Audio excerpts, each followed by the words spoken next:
My name is Jake Friend. I'm with PHW Design. I've been in planning and design for about 26 years now. And what I'd like to talk to you today is about healing spaces and healing gardens. And throughout history, as you know, many cultures have actually gravitated towards and had no choice but to embrace the natural environment.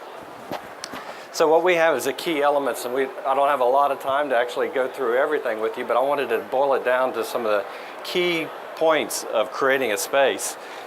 And that's a quiet place. When you come into a garden, it's just like a room in your home. It has to be an extension of your home to create that place which is free from distraction, and it has to be somewhere where people actually engage and embrace and calm down and create that space for them. And this may be just like your home where you go out to the edge of a lake or you have a bench or a park. That is the same kind of environment that you want to create for people within your community. And it can't be a place that's just left over within the community. It has to be planned and organized. And it actually something that actually creates that healing environment that you're looking for in your community. It can't overlook the dumpsters or be next to the kitchen area. It needs to be something really special. So as we go through, we want to make sure that these spaces are truly accessible and they're safe for your residents as they're going through the community. They actually feel that they can move through the community without encumberment.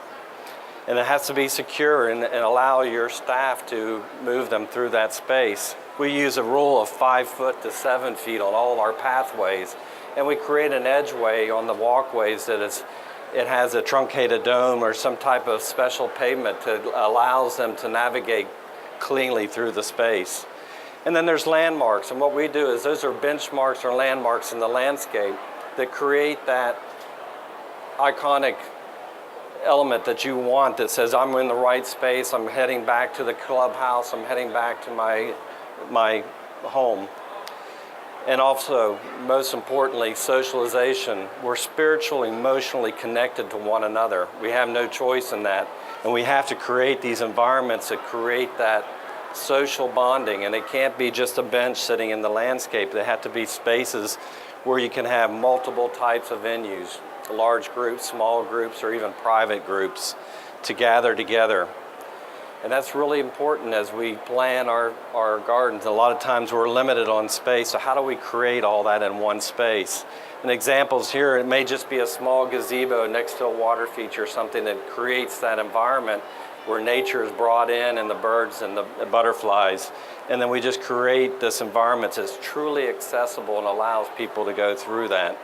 And when I say well landscaped, what I'm looking at is it has to be full of nature and flowers and texture and sound and water and all the smells that bring back the connectivity to this environment. And those are the shadow lines, the patterns, the embracement of the trees above you. All that's healing to you and me as we walk in these spaces and we disconnect from that chaos of society. And we think that's really critical. And there's just little elements, this tactile elements, the birdhouse, the little bird bath, the black-eyed Susans where the people can actually go up and touch them. It's critical that they be able to touch and smell the flowers and stuff like that in the environment. And so we look at this as a destination. And you don't just go out into a garden space and you just walk in and sit down. There has to be a sense of where you're going within that space. So there's rooms, special rooms for gardening and socializing and meditation. And these may be little woodworking shops or places where they do outdoor pottery or they're gardening. And those are destinations that are a rhythm of everyday life that has to do with that garden space. And these could be meditation. There's many cultures. We're working with a Jewish society and they have sukkahs, and we have to plan for a sukkah within the garden so they can have their ritual religious beliefs take place within that garden space. So we take that into account in everything that we're planning. Texture, color, sound, fragrance, all of those key elements, things that we take for granted every day, we have to put those in our environments and create that environment that just is truly healing and makes the resident want to engage that. Touching the flowers, embracing. We're very physical and tactile people. And a lot of elements that we can have in that space that create that healing is really critical. So we put in a variety of different lambs there and different fragrances, rosemary and stuff like that, that actually heighten the senses.